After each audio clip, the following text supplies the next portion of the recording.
Now from here, you can actually start to lift with relative ease. Lift, elevate, and then turn your partner like this. Tuck a leg, take our two legs behind us, and now we're in a position here where we can look to take our partner down. Welcome, Sensei Shintaro Nagashi.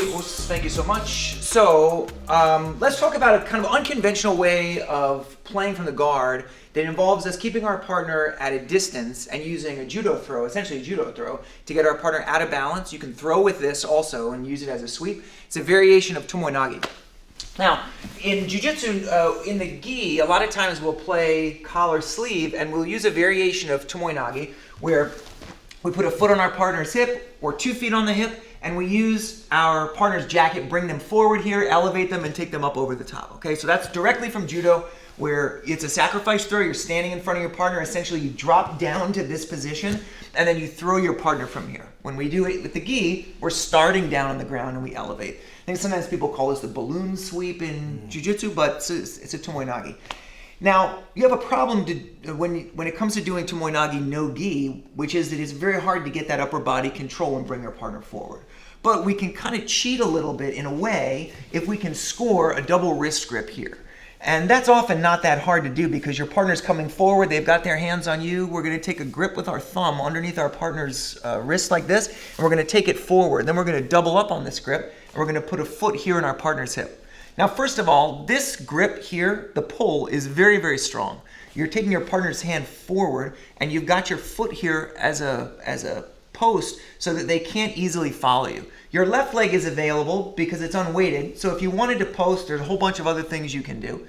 But once you get your partner forward slightly, you can take this hand even further over your head, and you can bring your second foot directly to your partner's hip.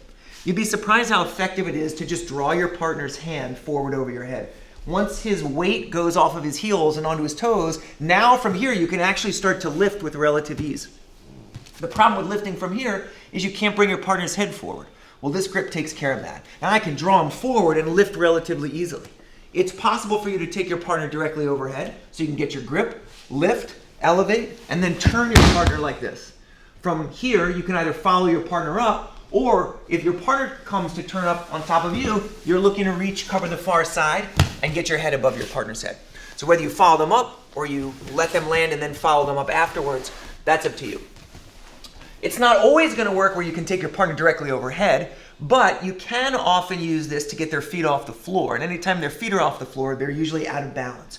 So as I go to lift, even if he puts his legs back down here, it's usually a situation where he's pulling backwards. And now from here, we can tuck a leg, take our two legs behind us, and now we're in a position here where we can look to take our partner down. You can use double legs or single legs. Very often, you can also get your partner stepping out. You have ankle picks. So as we draw our partner forward here, we look to bring him up, and he kind of takes a step back. There's this ankle here. We can start to look to come up, catch our partner's second ankle, set them down. There's a whole set of wrestle up attacks that you can use once your partner's out of balance. You can also move from a supine position where you're on your back to a situation where you're seated, have a little bit more mobility, and it changes your guard options also.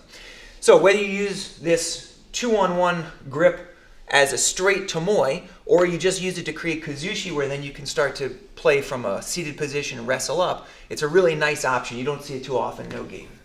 Anything to add, Sensei? No, that was amazing. Thank you. Great. Thank you so much. Yes.